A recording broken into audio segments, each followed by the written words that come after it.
요한복음이 역사적인 특별한 배경을 가지고 있기 때문에 아, 그 독특한 모습을 보이는데 그 중에서 이제 몇 가지를 설명해 드리고 있습니다.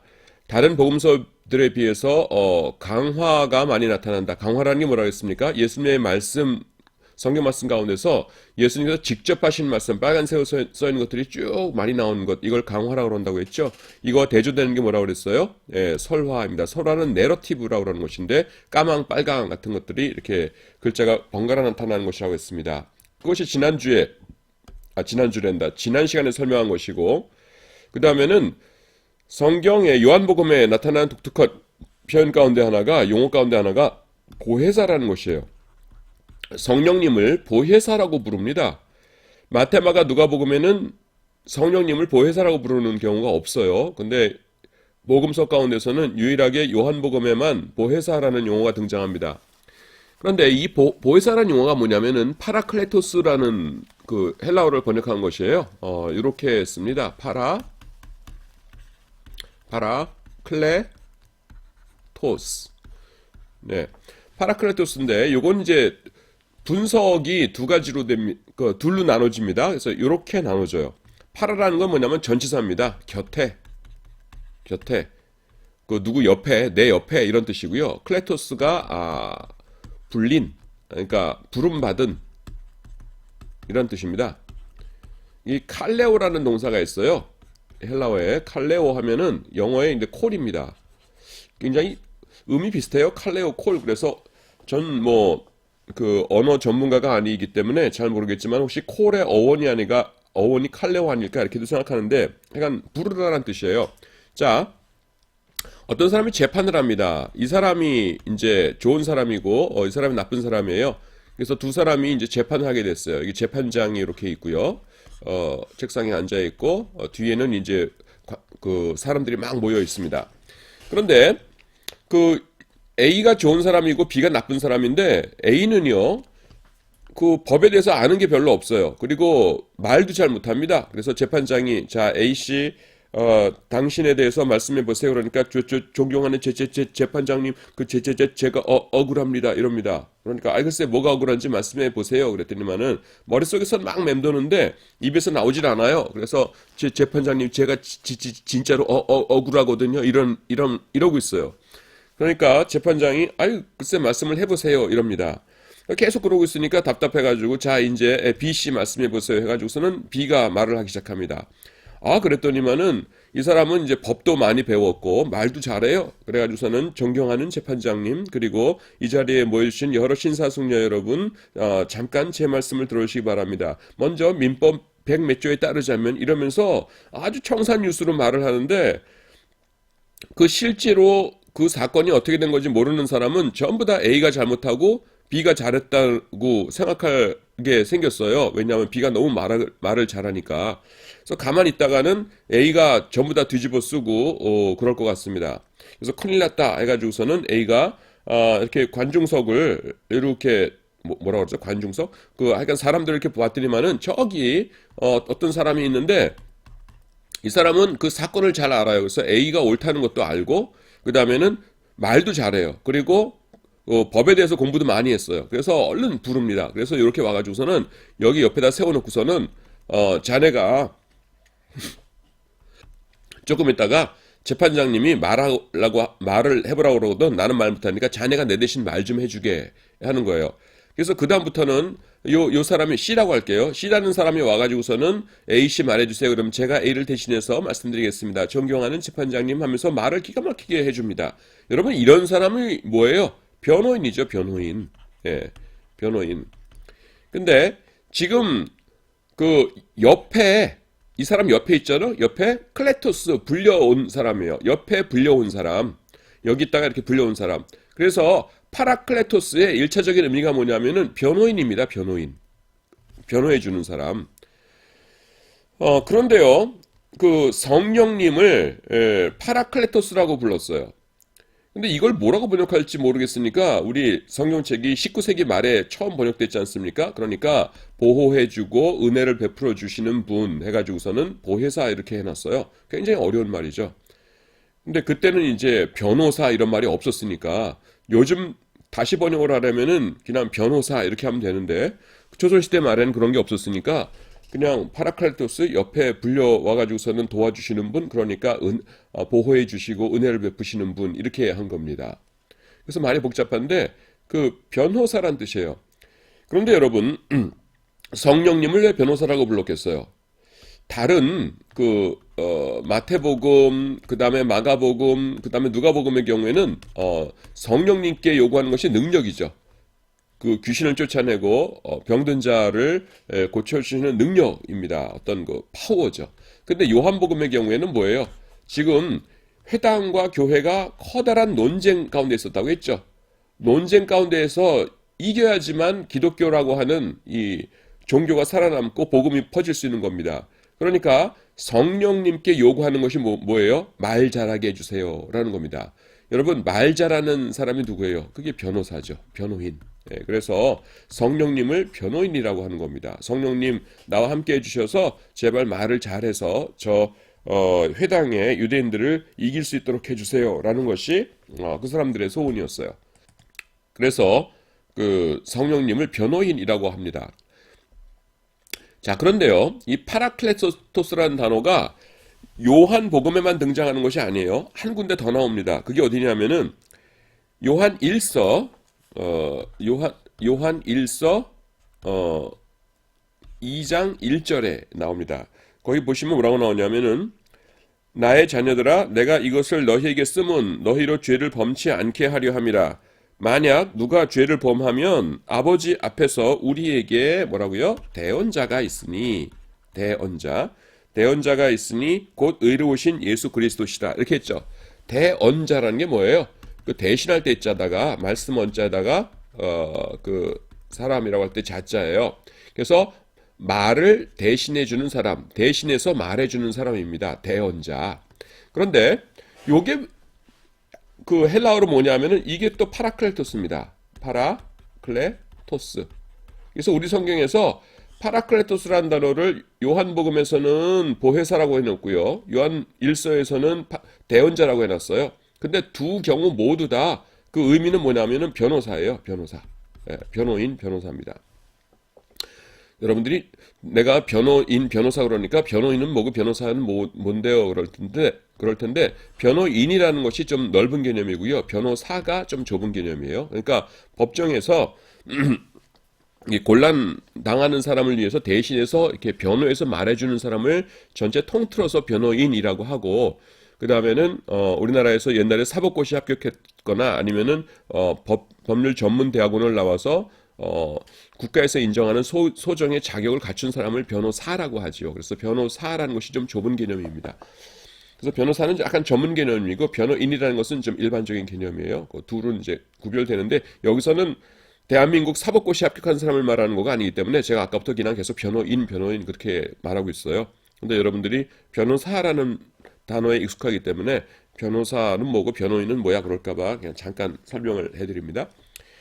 그래서 요한 1서 2장 1절에도 뭡니까? 우리가 죄를 범하면 아버지, 하나님 아버지시죠? 하나님 앞에서 대언자가 있으니 곧 의로우신 예수 그리스도시다 이거죠. 자, 재판장이 누구세요? 재판장이 하나님 아버지이십니다. 아버지께서 재판장이시고 우리는 여기서 이제 피고죠. 아이고 이제 이러다 지옥 가면 어떡하나 하면서 피고예요. 우리고.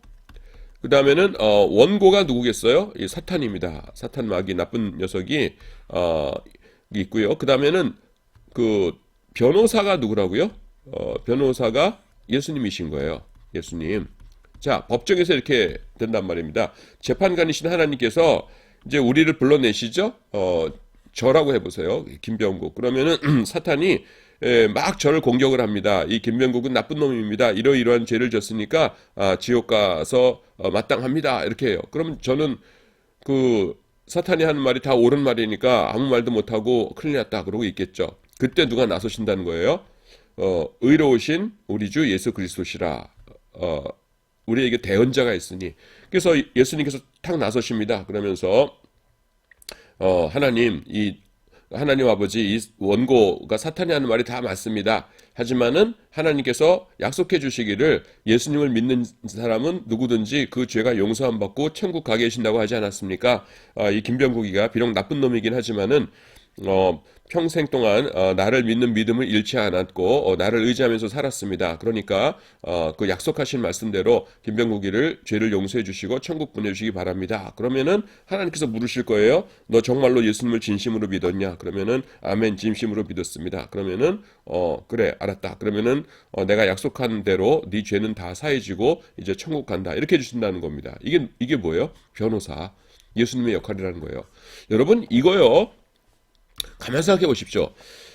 우리가 지금도 재판정에 만약에 피고로 가게 된다 그러면은 죄가 없다고 하더라도 벌벌벌 떨리고, 이거 잘못되면 어떡하나, 내가 감옥 가야 되는 건가 하면서 떨리겠죠.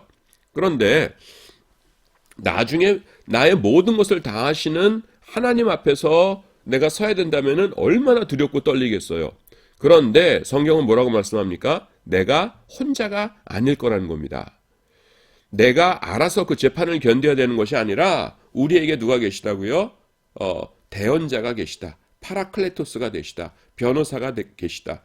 나를 위해서 목숨을 바치시고 나를 위해서 십자가에 못 박혀 돌아가시고 나를 위해서 피 흘려주신 그분이 2000년 전에만 나를 위하셨을 뿐만 아니라 천국에 들어갈 때까지 끝까지 나와 동행하시면서 나의 변호인이 되어주신다는 거예요. 그러니까 여러분, 우리가 예수님 말씀 잘 순종하면서 살아야겠어요? 그냥 대충 살아야겠어요? 예수님을 의지하고 예수님을 사랑하면서 예수님 꼭 붙들고 살아야 되는 겁니다. 이 예수님께서는 다른 사람은요, 여러분들의 엄마 아빠나 할머니 할아버지나 여러분을 사랑하는 그 어떤 사람도 죽음 이전까지 여러분이 세상에서 살 동안만 여러분과 함께 해주시는 분들이에요. 혹은 그 이전에 세상을 떠나시겠죠, 어르신들은. 하지만 유일한 한 분, 우리 예수님만은 어떤 분이세요? 지금도 함께 하시고 여러분의 남은 인생을 함께 하시고 천국에 갈 때까지 우리 손을 잡고서 이 하나님 앞에서의 이 재판정에서까지 우리 옆에서 끝까지 우리를 변호해 주실 그런 분이십니다. 이것을 아멘으로 믿는 자들은 복이 있습니다. 이 믿음을 가지고 남은 인생을 여러분들이 살 수 있기를 바랍니다. 갑자기 강의하다가 설교가 됐는데 워낙 중요한 내용이니까요. 그래서 파라클레토스라는 용어가 보혜사라고 번역이 됐는데 변호사를 뜻한다라는 것 설명을 드립니다. 그 다음에 이제 52쪽으로 와서 또 설명할 게 뭐냐면은 요한복음은요, 다른 복음서와 달리 유대가 배경이라는 것이에요. 요거는 이미 앞에서 설명을 한 것입니다. 설명한 것인데 이게 무슨 말이냐면은 우리가 그 선 4개로 이렇게 썼죠. 마태, 마가, 누가, 요한, 이렇게 선 4개를 긋고서요.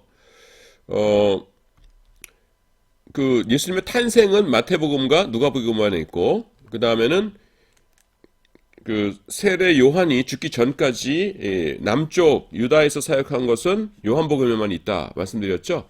그 다음에 이제 북쪽 갈릴리로 가서 사역을 하시는 거가 이제 갈릴리가 중심이고요. 갈릴리가 중심이고, 그 다음에는 같은 기간인데 요한복음에는 어디가 중심이라고 했어요? 남쪽 유대 혹은 예루살렘 중심이라고 했죠. 그리고 마지막에 동쪽으로 거쳐서 하는 여행은 이제 누가복음에만 나오고요. 제일 마지막에 예수님의 십자가와 부활은 4개 복음서에 다 있다, 이렇게 말씀드렸습니다. 이게 중요한 표예요. 그래서 앞에서 이미 다 말씀드렸던 것이에요. 그런데 지금 이 부분을 강조하고 있는 겁니다. 이 부분을. 그 뭐냐 하면은 예수님께서 사역을 하실 동안에 북쪽에 올라가셔가지고서는 갈릴리 사역을 하시면서 2년 동안 사역을 하셨는데요. 중간에 1년에 최소한 3번씩은 남쪽으로 내려오셨다고 했죠. 왜냐하면 3대 절기 때는 예루살렘 성전에서 이 의례에 참석하셔야 되니까. 그런데 마태, 마가, 누가복음은요, 이 북쪽 갈릴리에서 사역한 걸 열심히 쓰고 있어요. 그런데 요한복음은 어떻습니까? 이 남쪽 유대를 쓰고 있어요. 그 이유가 2가지가 있습니다. 그 첫 번째 이유는 뭐냐면은 이미 앞서 말씀드린 거예요. 요한복음의 특징이 뭐라고 했어요? 공간복음에 다른 복음서에 있는 거는 없고 없는 거는 있죠. 그래서 공간복음서에 다 나와 있네. 이를테면 변화산 사건 다 나와 있네. 그러면 나는 안 써. 이렇게 되는 겁니다. 그런데 이를테면은 물로 포도주를 만진 사건, 그런 것은 다른 데는 없거든요. 그러면은 요한복음에는 있어요. 왜냐하면 요한복음은 제일 마지막에 기록된 복음서이기 때문에 다른 복음서에 다 있는 거는 아예 또 쓸 필요 없어 하면서 안 쓰고요. 다른 복음서에 없는 것은 기록을 하고 그랬습니다. 그래서 지금 같은 기간인데 마테마가 누가복음이 갈릴리 사역을 중점적으로 기록하고 있어요. 그러니까 또 쓸 필요 없네 해가지고서는 요한복음은 같은 기간인데 그 장소적 배경이 남쪽 유다 예루살렘이라는 겁니다. 이해가 되시죠? 이건 앞서 설명한 거를 제가 여러분들에게 기억을 되살리기 위해서 다시 설명하는 것이에요. 그런데 이 남쪽을 쓰는 이유가 있어요. 그건 뭐냐면은, 자 여러분, 이제 사도 요한이 요한 복음을 쓸 당시를 생각해 보세요. 그때 회당에 랍비들을 하고 그 다음에 교회하고 뭘 했다고 했어요? 대논쟁이 벌어졌죠. 이것이 옳다 저것이 옳다 하면서 막 논쟁이 벌어졌습니다. 그런데 그때에 이 교회를 대표하는 이제 요한이 이제 그때 수장이었죠. 요한이 그 교회 교인들에게 말을 하면서 나의 권위로 말하노니 이것이 옳도다 하면서 자기 주장을 펼칠 수가 있어요. 그래도 돼요. 왜냐하면은 요한은 예수님의 수제자니까 내가 예수님께 들었는데 이것이 옳은 것이에요. 그러니까 여러분들도 예수님의 제자로서의 더구나 수제자로서의 나의 권위를 인정하고 내 말을 받아들이세요라고 하면은 교회가 받아들일 거예요. 그렇죠? 그런데 그렇게 하는 것보다는 어떤 것이 제일 좋으냐 하면은 옛날에 지금 같은 논쟁이 있었답니다. 지금 우리만 그 회당 랍비아 논쟁이 하는 것이 아니라 옛날에도 논쟁이 있었답니다. 그래서 예수님하고요. 그 다음에는 유대인들하고 똑같은 문제에 대해서 논쟁이 있었답니다 하면서 예수님께서 직접 하신 이 논쟁을 자기의 복음서에다가 인용을 하면은 훨씬 더 권위가 있겠죠. 자기가 아무리 권위가 있어봤자 예수님의 권위보다 못하잖아요. 그렇죠? 여기까지 이해가 되시죠? 그래서 이를테면은 안식일 논쟁이다, 아니면 성만찬 논쟁이다 이럴 때에 자신의 권위로 말하는 것보다는 예수님께서 성만찬에 대해서 뭐라고 하셨고 예수님께서 안식일에 대해서 뭐라고 하셨고 하면서 예수님께서 옛날에 유대인들하고 논쟁하신 것을 그대로 소개하는 것이 훨씬 효과가 좋은 거예요. 복음서에. 무슨 말인지 알겠죠? 그런데 예수님께서 유대인들과 어디서 논쟁하셨어요? 예수님께서 물론 예수님께서는 저 북쪽 갈릴리에서도 바리새인들 맨날 만나면 여기서도 논쟁하셨어요. 그런데 여기는요, 사두개인은 별로 없습니다. 사두개인은 성전 중심의 사람들이었기 때문에. 그리고 바리새인은 여기 있다 하더라도 갈릴리에 있는 바리새인들은요 그렇게 중요한 고급 바리새인이 아니에요. 무슨 말인지 아시겠죠? 바리새인들의 중요한 지도자들은 다 어디 있어요? 이 남쪽에 있습니다. 그래서 지금 그 유대교의 지도급 인사들과의 논쟁은 전부 어디서 벌어졌냐면은 예루살렘 성전에서 벌어진 거예요. 그래서 이 논쟁을 소개하기 위해서 이 사도 요한은요, 이 갈릴리 시대를 조명하는 것이 아니라 이 남쪽 유다에서의 사건들을 초점을 맞춰서 조명하고 있다라는 것입니다. 무슨 말인지 아시겠죠? 갈릴리가 아니라 남쪽이 조명되고 있는 이유는 첫 번째, 마테마가 누가복음에서 이미 갈릴리 자세히 썼으니까 나는 안 써. 이것이 있고요. 그건 이미 말씀드린 거고. 두 번째, 요런 역사적 배경을 우리가 이해한다면은 또 알 수 있는 것이 뭐냐면은 이런 역사적 배경 때문에 요한은 예수님과 유대인과의 논쟁을 소개하고 싶었는데 그 논쟁, 유대인들의 지도자와의 논쟁은 예루살렘 성전에서 이루어졌다는 것이에요. 그래서 장소적 배경을 남쪽으로 하고 있고요. 실제 보시면 여러분들 5장 보면은요. 이게 5장부터 10장까지 10장, 11장 거기까지인데 5장 보시면 뭐가 나와요? 38년 된 병자 고쳐주시죠. 그래서 38년 된 병자 고쳐주셨는데 뭐가 문제가 됐어요? 그 고쳐주신 날이 무슨 날이었어요? 그렇죠. 안식일이었어요. 그래서 안식일 날 왜 그 사람을 고치느냐 하면서 예수님하고 논쟁하니까 예수님께서 안식일이 사람을 위해서 있는 것이 아니고 그러면서 안식일에 대해서 지금 설명하시잖아요. 자, 그 다음에 또 이제 6장, 7장에 가보시면 뭐가 나옵니까? 성만찬, 생명의 떡이다 하는 거 나오잖아요. 그러니까, 야, 유대인들은 이렇게 얘기했어요. 야, 너네 성만찬 하면서 뭐, 이것이 내 살이다 그래서 먹는데 너네 뭐 식인종들이야? 뭐 사람 살을 왜 먹어? 그 떡이 그러고 무슨 예수의 살이야? 그러면서 시비 거는 거예요. 거기에 대해서 내 살은 참된 양식이다 하면서 모세가 내려줬던 만나와 이렇게 비교하시면서 예수님께서 설명하고 계시죠. 또 9장 보시면 또 뭐가 나옵니까? 9장에 보시면은 날 때부터 소경된 자를 또 고쳐주시죠. 예. 그러면서 소경된 자가 예수님께서 고쳐주셨다라고 고백을 하니까 출교를 당했거든요. 그러니까 또 이제 출교에 대해서 또 예수님께서 그거 아무것도 아니다 하면서 너 천국 갈 거다 하면서 그 사람을 위로해 주시죠. 이렇듯이 여기 나오는 그 주제들이요 보면은 전부 다 이 요한 당시의 교회가 회당 랍비들하고 논쟁했던 그 주제들이에요. 그래서 요한이 예수님을 등장시켜 가지고서는 예수님께서 하셨던 그 논쟁들을 소개해 주고 있는 겁니다. 그런데 중요한 논쟁은 남쪽 예루살렘에서 있었거든요. 그래서 장소가 예루살렘인 것입니다. 이해가 되시죠? 무슨 말 하는 건지. 오케이.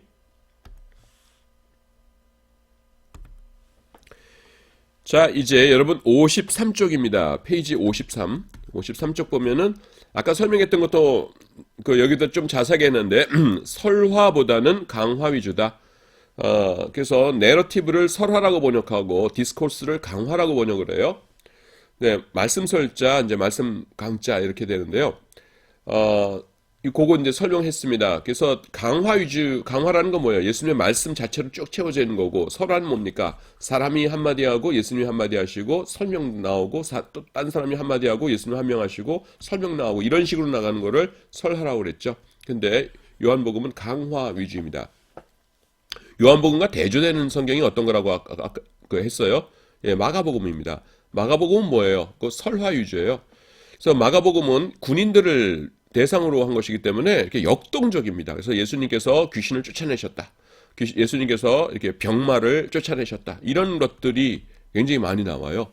그래서 마가복음은 이렇게 예수님의 말씀만 빨간색으로 쫙 모아놓고 그런 것보다는 까망빨강이 섞여 있는 게 많고, 요한복음은 이렇게 강화가 많이 등장합니다. 예, 그거 아까 설명해 드렸으니까 무슨 말인지 이해가 되시죠? 예.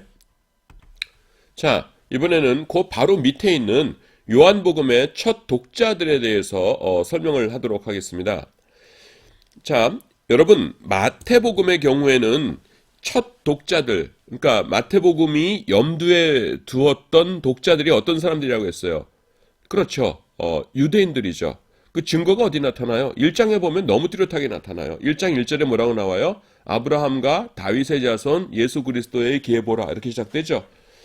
그러니까 예수님이 메시아이시다라고 하려면은 첫 번째 아브라함의 자손이어야 되고, 그 다음에 다윗 왕손이어야 돼요.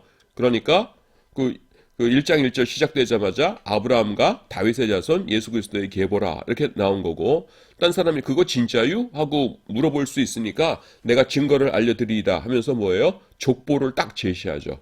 그래서 14대씩 해가지고서는 족보를 딱 제시하니까, 족보상으로는 이상이 없구나. 그러면 그 다음 계속 읽어볼까? 이렇게 되는 거죠. 그래서 마태복음은 1차적인 독자가 유대인이에요. 그런데 이제 요한복음의 경우에는요, 1차적인 독자가 반대입니다. 반대로 이방인입니다. 그래서 1차적인 독자가 이방인이어야 되는데 그 이유들을 좀 살펴보도록 할게요. 첫 번째 뭐냐면은요, 여기 나오죠. 요한복음에는 일반적인 유대인이 독자라고 할 경우에는 필요 없을 것 같은 설명이 많이 나옵니다. 이를테면은 메시아 괄호 열고 그리스도라, 랍비 괄호 열고 랍비는 선생이라, 라보니요 하면서 괄호 열고 괄호 안에 라보니는 선생이라, 이렇게 선생님이라 이렇게 나옵니다. 그런데 여러분, 메시아라는 단어는요, 유대인이라면은 모르는 사람이 없어요. 왜냐하면 회당에 가면은 늘 랍비들의 설교 주제가 그거였거든요. 이제 메시아가 오신다 하는 그거였어요. 그리고 유대인들은 회당에 안 다니는 사람 없었겠죠. 회당에 가면은 거기서 말씀 가르치는 분이 누구예요? 랍비거든요. 그러니까 아무리 그 회당을 잘 안 가는 유대인이라 할지라도 랍비라는 단어는 다 알아요. 그런데 그 요한복음에는 메시아라는 단어 혹은 랍비라는 단어가 나올 때마다 일일이 가로치고서는 메시아는 그리스도다, 랍비는 선생님이다 이렇게 설명을 해놨어요. 그러니까 그걸 읽는 사람이 유대인이라는 거예요, 이방인이라는 거예요. 이방인이라는 거죠. 그러니까 우리나라 사람이 쓰면서 김치를 반찬으로 먹었다 한 다음에 김치 한 다음에 괄호 열고서는 김치는 배추에다가 고춧가루를 넣은 한국인의 토종 음식이다 괄호 닫고 이렇게 해놓으면은 딱 보면 우리가 이거 외국 사람 읽으라고 쓴 거구나 알겠죠. 왜냐하면 한국 사람은 김치가 뭔지 모르는 사람 아무도 없잖아요. 근데 김치 하고서는 괄호 안에다가 설명을 해놓으면은 이거는 그 독자를 그 한국 사람을 예상하고 있다는 거가 아니라는 거죠. 이게 딱 그렇다는 거예요. 이해가 되시죠? 그 다음에 이런 단어뿐만 아니라 유대인의 관습도 설명되어 있어요. 유대인의 관습. 그 어떤 것이 이제 설명되어 있냐 하면은 이를테면 이런 겁니다. 그 2장에 보시면은 유대인의 정결례를 따라 두세 통 드는 돌 항아리 6이 놓였다 이렇게 나와 있어요. 예수님께서 물로 포도주를 만드는 그 장면에서. 그런데 이를테면은 그런 것도요 필요가 없는 겁니다. 이방인이 볼 적에는 이상해요. 뭐냐면은 여기 그 밑에 각주 나오죠. 이방인이 볼 때는 이상해요. 뭐가 이상하냐 하면은 아니 왜 그 물을 그렇게 많이 떠나놨어? 두세 톤 드는 돌 항아리면 굉장히 큰 건데요. 그거를 6개씩이나 왜 일반 가정집에 있지? 뭐 식당도 아니면서 왜 그러는 거야? 이렇게 생각할 수 있거든요. 그러니까 그 앞에다가 뭐라고 했냐면은 유대인들의 율법에 따르자면 어떻게 했었어요? 밖에 나가 들어올 때마다 발을 씻도록 이렇게 되어 있었어요. 그러니까 사람들이 잔칫날 얼마나 사람이 많이 오겠어요? 그러니까 그 사람들 오는 손님마다 다 발 씻으라고 해야 돼요. 그러니까 물이 많이 필요하겠죠. 그래서 유대인의 정결례에 따라서 그 물이 이렇게 있었다라고 돼 있고요. 그 다음에 또 19장 40절에 보시면은 이에 예수의 시체를 가져다가 유대인의 장례법대로 그 향품과 함께 세마포로 쌌더라. 여러분 장례법은요 민족마다 다 다르죠. 우리나라에서도 옛날에 어땠어요? 그 사람들 전부 다 사람 죽으면은 이렇게 무덤을 파고 매장했지 않습니까? 땅에다가 묻었죠. 불교에서만 화장을 했죠. 불교에서만.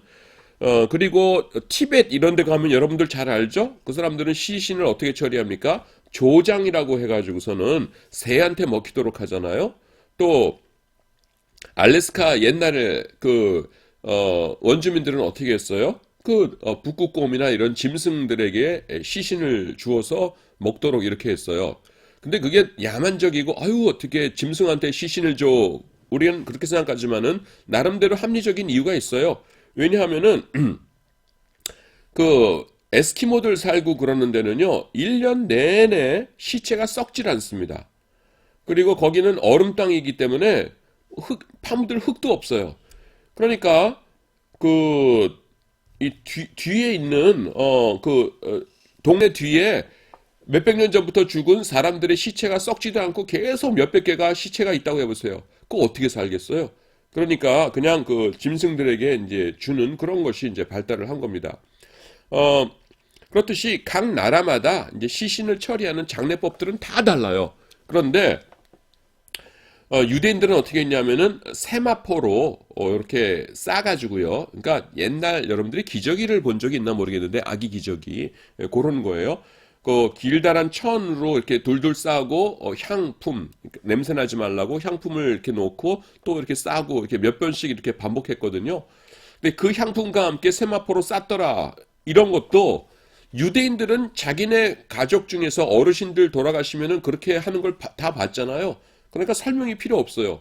그런데 이방인들은 각자 자기 나름대로의 장례법들이 따로 있거든요. 그러니까 시신을 왜 향품과 함께 세마포로 싸? 이러면서 질문을 할 거 아니에요. 그러니까 그게 왜 그랬냐면은 유대인의 장례법대로 그렇게 한 겁니다 하고 설명을 한 겁니다. 그러니까 이런 설명이 나왔다는 것은 요한복음이 이방인들을 위해 쓰여졌다는 것이에요? 아니면은 유대인들을 위해 쓰여졌다는 것이에요? 그렇죠. 유대인들이 아니라 이방인들을 위해 쓰여졌다 하는 것을 알려주는 겁니다. 자, 두 번째 증거는 뭐냐면요. 요한복음에서는요, 유대인이라는 단어가 적대적으로 사용됩니다.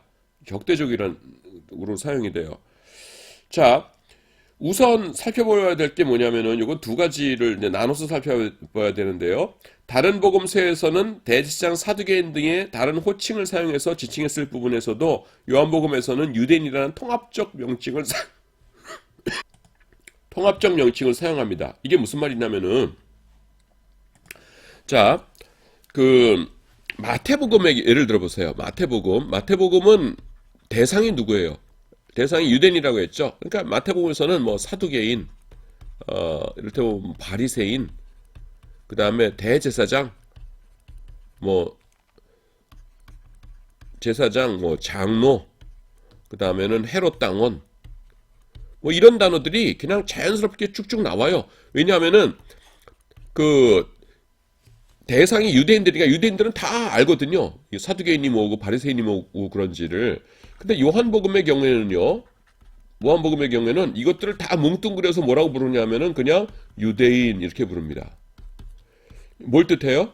요한복음의 독자는 이방인이라는 겁니다. 이방인들은요, 헤롯 당원이 뭔지, 바리새인이 뭔지, 사두개인이 뭔지 그런 거 잘 몰라요. 그러니까 그 처음 복음 읽고 예수 믿게 하자고 복음서 쓴 건데 너무 어려운 말 쓰면은 중간에 에이 뭐야 하나도 모르겠네 하면서 중간에 포기해버리잖아요. 그러니까 포기하지 말라라고 하면서 유대인이라고 나옵니다. 그래서 마태복음에 유대인이란 단어는요 달랑 5번 나와요. 마가복음에는 6번 나오고 누가복음에는 5번 나와요.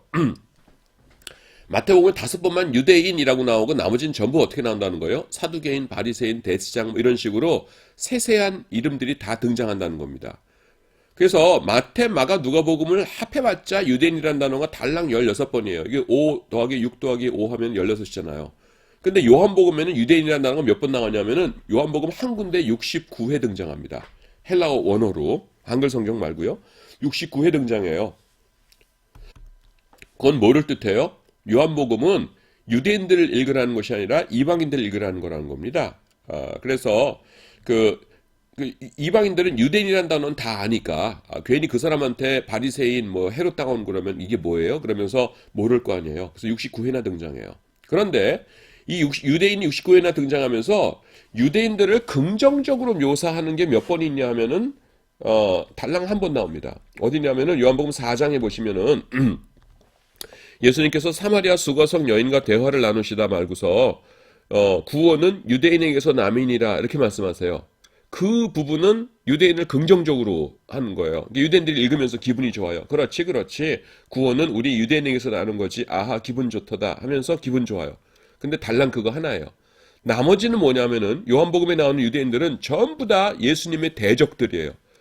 예수님한테 딴지 걸려고 하고 예수님한테 불만 터뜨리고 예수님 십자가에 못 박으려고 하고 예수님한테 화내고 이런 사람들이에요. 그러니까 내가 유대인인데 요한복음을 읽으면서 은혜 받고 마음을 열기가 참 힘들어요. 왜냐하면 내가 유대인인데 요한복음을 읽다 보면은 계속 유대인들은 나쁜 사람이라고 나오거든요. 그러니까 시무룩해지죠.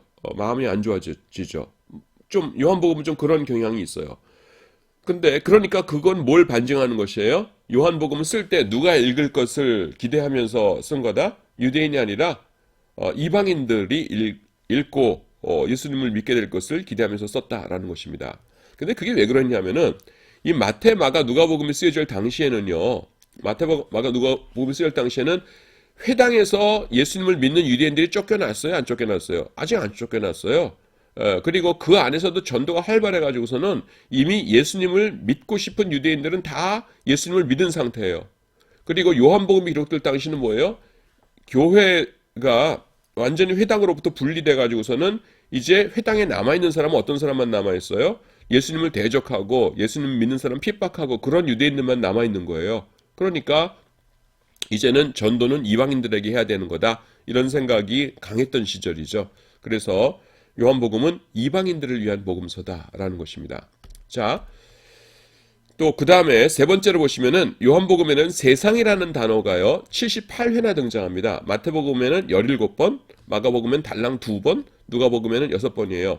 그러니까 지금 빨리 암산해 보세요. 몇 번인지 25번이죠. 이 그 세 개의 복음서를 다 합해봤자 25번 등장하는데 요한복음 한 군데 세상이라는 단어가 등장합니다. 여러분 세상이 헬라어로 뭐예요? 코스모스예요. 코스모스. 코스모스가 이제 우주란 뜻도 있고요. 세상이란 뜻도 있고. 여러분들은 아마 그 꽃 이름 생각하실 텐데 가을에 피는 코스모스 한들한들 이렇게 흩날리는 뭐라고 그러는데 흔들리는 흩날리는 건 아니죠. 근데 코스모스가 이제 세상이라는 것인데 세상이라는 단어가 78번이나 등장해요. 그러니까 요한복음은 유대인들뿐만이 아니라 온 세상에 대해서 관심이 굉장히 많은 복음서라는 걸 알 수 있죠. 그러니까 이방인들을 위한 복음서구나 하는 것 알 수 있는 거예요. 여러분 요한복음에서 제일 유명한 구절이 어떤 구절이에요? 딱 떠오르는 것. 당연히 요한복음 3장 16절이요. 16절이죠. 성경 전체의 요절이라고 하는 구절이잖아요. 어떻게 돼요? 하나님이 세상을 이처럼 사랑하사 독생자를 주셨으니 이는 저를 믿는 자마다 멸망치 않고 영생을 얻게 하려 하심이니라. 아멘. 거기도 뭐라고 나와요? 하나님이 누구를 사랑하사? 유대인을 사랑하사? 아니죠. 아브라함의 자손을 사랑하사? 아니죠. 뭐라고 나와요? 하나님이 세상을 이처럼 사랑하사. 세상이라는 게 뭐예요? 거기서 이방인들을 말하죠. 세상 모든 사람들을 다 사랑하셨다라는 것입니다. 네, 그것이 있고요. 자, 그 다음에는 또 요한복음에 보시면은 이방인에 대한 관심을 암시해 주는 구절들을 많이 포함하고 있어요. 이를테면은 예수님께서는 세상에 와서 각 사람에게 비치는 빛이다 이렇게 말씀하시고요. 세상에 오셨다. 그 다음에는 헬라인들이 등장하고요. 그 헬라인이라는 게 뭐예요? 그 이방인들이죠. 그 다음에 모든 사람을 내가 땅에서 들리면 모든 사람을 내게로 이끌겠노라 그러시죠. 땅에서 들린다는 건 두 가지 뜻이 있어요. 십자가도 땅에서 들리는 거고 하늘을 승천하시는 것도요. 그래서 하여튼 구원 사역을 이루시면은 유대인들, 이스라엘 백성들을 내게로 이끌겠노라 하시는 것이 아니라 모든 사람, 판타스라는 게 그 영어로 all인데요. 모든 사람을 내게로 이끌겠다 이렇게 말씀하십니다. 이게 뭐예요? 이방인 구원을 암시하는 구절이죠. 자, 요한복음에 대해서는 이제 이 정도 하고요. 사도행전으로 가도록 하겠습니다. 여러분들 몇 페이지냐 하면은 58쪽입니다. 페이지 58쪽에 사도행전입니다. 사도행전은요, 그 누가복음하고 밀접한 관련이 있어요. 왜 그러냐 하면은 같은 사람이 썼어요. 여러분 누가복음 누가 썼어요? 누가가 썼어요. 우리 여러분들 가운데 이제 초등학교 때부터 교회 다닌 사람들이 있을 텐데 나도 어렸을 적에 이제 주일학교 공과 공부 시간에 선생님이 이제 질문하셨어요. 여러분 누가복음 누가 썼어요? 그러면 누가요? 그러면서 우리끼리 깔깔깔깔 웃고 그랬어요. 누가복음 누가 썼어? 이렇게 하면서 누가복음은 누가가 썼어 그러면서 누가가 누구죠? 예, 사도 바울을 따라다니던 그 의사 선생님이죠. 근데 그분이요 사도행전도 같이 썼습니다. 그걸 어떻게 할 수 있냐면요, 우리가 연속극 예를 들어서 좀 미안하긴 한데 연속극이 이렇게 있잖아요. 그래서 연속극 그 1부 있고 그다음에는 그 다음 주에 이제 2부가 진행돼요. 그러면 2부 시작할 때 어떻게 하냐면은 1부의 그 마지막 부분 한 30초 정도를 똑같이 보여주죠. 그런 경우 많죠. 그 앞에 부분은 이거랑 똑같아요. 1부의 마지막 부분을 하면서 그 다음에 이렇게 진행되는 경우가 있는데 책도 그랬어요. 그래서 이 사람이 이걸 쓴 다음에 두 번째 이거를 썼다, 책을 썼다 그러면 어떻게 했냐면은 여기서 이렇게 이렇게 마지막의 부분을 이걸 좀 약간만 쓰고 이걸 좀 자세하게 써가지고선 이걸 겹치게 만듭니다. 그러면은 두 번째 읽는 사람이 이거 1번 책에서 나왔던 부분인데 이거 같은 사람이 쓴 거로구만 하면서 그 다음으로 이렇게 쭉 이어서 읽게 되는 것이에요. 그래서 당시 분량이 커지는 것 때문에 분책을 해야 할 경우 책을 둘로 나눠야 될 경우에 어떻게 했냐면은 제1권의 끝 사건을 간략하게 소개하고 여기에요. 2권의 처음에 이 사건을 길게 설명함으로써 서로 연결된 책이라는 것을 표시하곤 했는데 누가는요, 누가복음 끝에서 예수님의 승천 기사를 간략하게 말하고 있고요. 그 다음에 사도행전에서는 비교적 자세하게 예수님의 승천 기사를 내놓습니다. 이를테면은 여러분 사도행전 1장 11절 보시면 뭐가 나와요? 사람들이 이렇게 하늘 쳐다보고 있으니까 하나님의 천사가 주의 사자가 나타나서 갈릴리 사람들아 너희가 어찌하여 하늘을 쳐다보느냐 너희 가운데서 하늘로 올리우신 이 예수는 너희가 하늘로 올리우심을 본 그대로 다시 오시리라 이렇게 설명해 주고 있죠. 근데 그거는 누가복음에는 나와요 안 나와요? 안 나와요. 그래서 그냥 훨씬 더 자세하게 설명해 주고 있습니다. 그래서 누가복음과 사도행전은 같은 사람이 썼구나 하는 것을 알 수가 있다는 것입니다. 그 다음에 저작 연대가 나오는데요. 보세요. 뭐 이런 설도 있고 저런 설도 있다. 뭐 이렇게 막 나와요. 근데 이거는 지금 확실하게 결론이 안 났어요. 잘 몰라요. 그래서 뭐 그냥 이런 설이 있다라는 것만 아시고 그냥 지나가도록 하겠습니다. 자, 그 다음에 여러분들이 64쪽에 보시면은 64쪽에 로마서가 있습니다. 이제 로마서를 살펴보도록 하겠습니다. 기록 시기는 언제냐면요. 3차 전도 여행 중에 고린도입니다. 3차 전도 여행 도중에 이제 고린도의 가이오의 집에 머물면서 마게도냐와 아가야 지방의 성도들이 예루살렘 교회의 가난한 자들을 위하여 헌금한 것을 가지고 예루살렘으로 갈 것을 기다리는 주후 57년경에 이 편지를 썼다. 이렇게 나와요. 여기서 이제 여러분들이 조금 주목해야 될 게 뭐냐면은 1차 전도 여행과 2차 전도여행과 3차 전도 여행에서 지금 내가 이제 전체적인 윤곽은 벌써 다 설명을 드렸어요. 온라인 강의를 하니까 좋은 게 저 혼자서 여러분들의 반응을 살피지 않고 강의를 하니까 진도는 굉장히 많이 나갑니다. 굉장히 컴팩트하게 진도는 잘 나가고 있어요. 양은 많은데 3차 전도여행 특징 중에 하나가 뭐냐면은요. 예루살렘 근처에 기근이 들었어요. 그때. 그래가지고서는 여행을 해가지고서는 사도 바울이 헌금을 모금합니다. 모금해가지고서는 예루살렘의 교회에다 전해줘요. 헌금한 거. 그것이 이제 3차 전도여행입니다. 그래서 바울 서신을 읽다가 헌금에 대한 강조 나오잖아요. 헌금. 그러면은 이거 3차 전도여행 때 쓰신 거구나. 그렇게 보시면은 거의 틀림이 없습니다. 그래서 3차 전도 여행 때 고린도에서 이제 헌금을 가지고 예루살렘 가기 전에 그때 쓴 거다. 쓴 책이 이 로마서다라는 걸 여러분들이 생각하시면 되겠습니다. 그 다음에 이제 로마 교회의 설립자 이렇게 나오는데요. 이게 조금 중요한 내용입니다. 이게 왜 중요하냐면은 카톨릭 교회와의 관계 때문에 그래요. 여러분 카톨릭 교회에서는 뭐를 엄청나게 강조하냐면은 로마 교회를 사도 베드로가 설립했다 이렇게 나옵니다. 그래서 저도 이제 가봤는데요. 로마 이제 바티칸 대성당이라고 그러죠. 성 베드로 대성당이라고도 하고 거기 가보면은 이제 들어가면은 그게 굉장히 넓은데요. 여기 이제 본 성당 들어가기 전에 여기가 이제 준비하는 실이 있죠. 이렇게 문들이 이렇게 있고 나도 뭐 유학 시절에 네덜란드에 있을 적에 가봤기 때문에 90 몇 년도니까 뭐 한 25년은 지났죠. 그래서 가물가물한데 기억이 여기쯤이었던 것 같아요. 그러면은 어떻게 됐냐면은 이렇게 커다랗게 있고 그 다음에는 이렇게 해가지고서는 뭐가 있냐 하면은요 역대 교황들의 이름이 적혀 있습니다. 그래서 A, B, C라는 이게 이제 사람 이름을 제가 대충 이렇게 쓰는 거예요.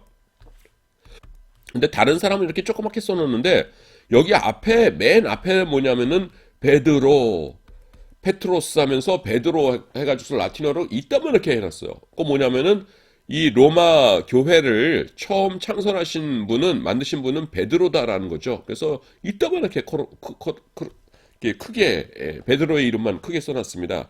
나중에 여러분 한번 기회 있으면 가서 보세요. 그래서 로마 카톨릭 교회에서는 이 로마 교회를 개척하신 분이 사도 베드로다라는 것을 굉장히 강조해요. 그런데 우리 개신교에서는 그렇게 보지를 않아요. 베드로가 그 설립했다고 보지를 않아요. 그러면 누가 만들었냐 하면은 그냥 일반 평신도들이 가서 개척했다 이렇게 봅니다. 그리고 그 증거 중에 하나가 뭐냐 하면은 이 로마서인데요, 로마서. 로마서는 왜 로마서라고 불려요? 예, 사도 바울이 로마에 보낸 편지예요. 그래서 로마서라고 하는 겁니다. 에베소서는 왜 에베소서라고 그래요? 에베소 교회에 보냈으니까. 빌립보서는요? 빌립보 교회에 보냈으니까.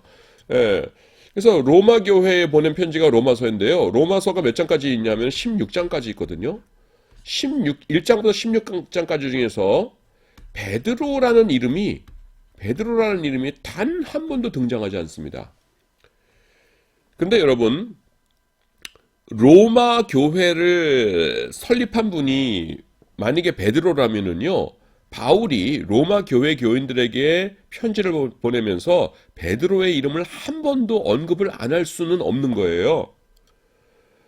뭐 사도 바울하고 베드로랑 뭐 싸웠던 것도 아니고,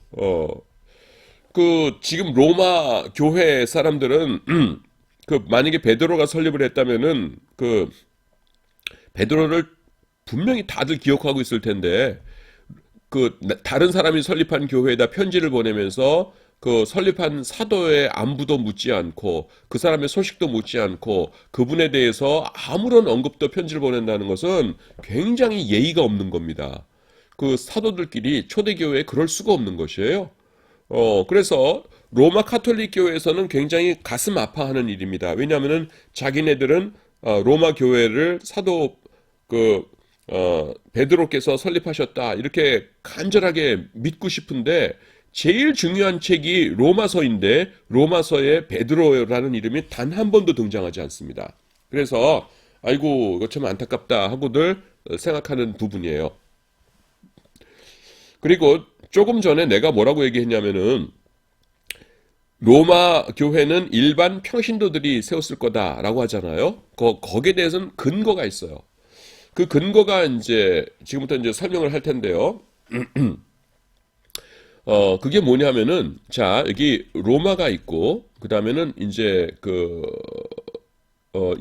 일꾼이라고 하죠. 일꾼이 있어가지고서는 이 사람들이 이제 로마 교회를 하는데 이 바울이 뭡니까? 이 사람들을 통해서 로마 교회를 지도했을 것이다 이렇게 봅니다. 이게 무슨 말이냐면은 사도 바울은 로마를 한 번도 가본 적이 없어요.